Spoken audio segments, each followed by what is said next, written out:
Great evening, everyone. I remember I was sitting there at the Dayton VA. It was right after Halloween with one of their top hypnotists. And she was talking about suicide and suicide stats and preventing suicide and this for suicide and suicide hotline. And I was like, how come you guys don't talk about life and suicide is not an option? Yes, suicide does happen, but you guys are speaking into existence on treating when people after people have already tried to commit suicide. Why don't you prevent them from commit suicide? That's what I was trying to, because she was talking about how every day they would hypnotize us. They would tell you, go get your meds, go to chow, come back for this, go do this. And like every day I'm just watching them, and then she made us do this exercise, and she called them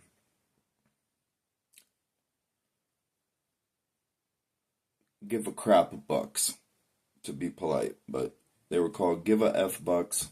And she said every day you're allowed to have 100 F, give 100 F, give 100 F bucks. And let's say when you stub your toe, that deletes 10 give a F bucks from you. So now you only have 90% of your give a F bucks. Then you got to do this, this, and this. And then by the time, she was just explaining, like, basically trying to keep you in a state of hypnosis, in a state of being low, in a state of not accepting. And then I cut her off. She was like going on and on. I said, well, guess what? I said, well, what if you don't believe in these give a F bucks and you believe in God and you can just pray and then you can just go recharge how many bucks you want every day? Yeah, I'm feeling low. I messed up. Father, forgive me. Go pray and I'm recharged. And she looked at me. She was like, and then that was around Halloween. And then it was like a month and a half later I left because I got there right a couple days after Halloween, a couple days before Halloween. And but yeah, point of the story is I was trying to tell her, it's like, why don't you guys focus on telling people that suicide is not an option?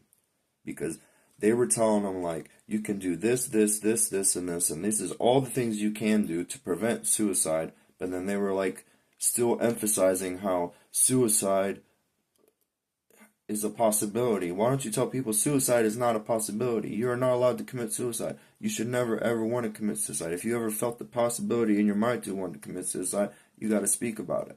You know what I mean? That's what I was trying to say, because they spend more money about talking about it instead of being about it. And that's why I'm thankful for the new Secretary of Veterans Affairs, Doug Collins, and Sean Ryan. He's interviewing him right now, and I'm listening to him because I was in the VA talking about, why don't you guys use cannabis and psilocybin to reconnect the neural pathways in the brain and actually heal us? Because they were teaching me about the difference between serotonin and dopamine. And the difference, serotonin is happiness, dopamine is pleasure. Media, society sells us pleasure to make us think we're happy. So that way we're always smoking a cigarette, drinking a pop, eating another candy bar, drinking another wine, watching porn, whatever your pleasure is, you think you're happy from it, and then it depletes your serotonin. But how you rebuild your serotonin is with natural sunlight, putting your feet back on the ground. Real music, not this transposed digital frequency warfare music, but good music, conversations with your family, good food without artificial starches and all the toxic chemicals that they put in it. Thank God for the Human Health and Services,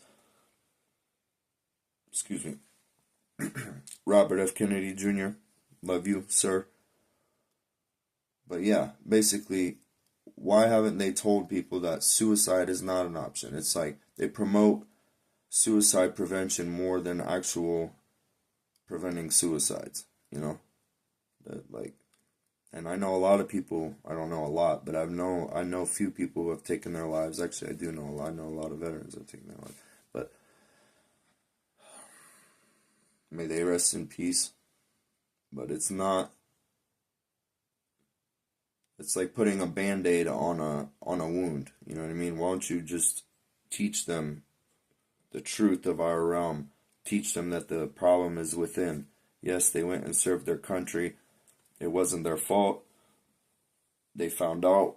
Yeah, whatever Obama's lies, that's why I joined the military. So Obama's lies, all these presidents' lies, doesn't matter. I just want to say that I'm praying for all my veterans. I love you all. And you should all know that you should not have a copay. They asked me what my copay was the first time, and I said, I don't have a copay. And she was like, okay. And then every time I needed medicine, I never had to pay for it. If I ever had to go to the emergency room, which happened a few times, I told them, I said, I'm a veteran. And then they sent me the bill, and then when I got the bill, I took it to the VA, and then the VA paid for it. I've been in inpatient rehab 3 times, 4 times, twice, 3 times. 3 times inpatient, outpatient, almost 2 years. Been to the hospitals several times, like I said, and always never paid for anything. So if you have to pay for anything, it's just someone getting you to agree to pay for it. Someone's stealing your money from you. That's why no one has accountability at the VA, and that's why they're saying that painters that are getting laid off are delaying your surgeries. So just want to remind you about that. You should have no copay. President Trump already said it. If you cannot see, if there's not enough time for you to see a doctor, because the VA sometimes has 3-4 months waits before you can see the doctor. If you can go see an outside community doctor, then you send the bill to your VA and it's covered. And then also the Right to Try Act, like that's what I did. I took my medication into my own hands, because when I was at the VA, they were giving me 14 different medications, wanted me to take 37 pills a day. I did it for 3 days. And I felt my body, I started turning gray. And I was like, oh, I'm not doing this anymore. And then I sat there and I went back a few times and I was watching people take, some people were taking,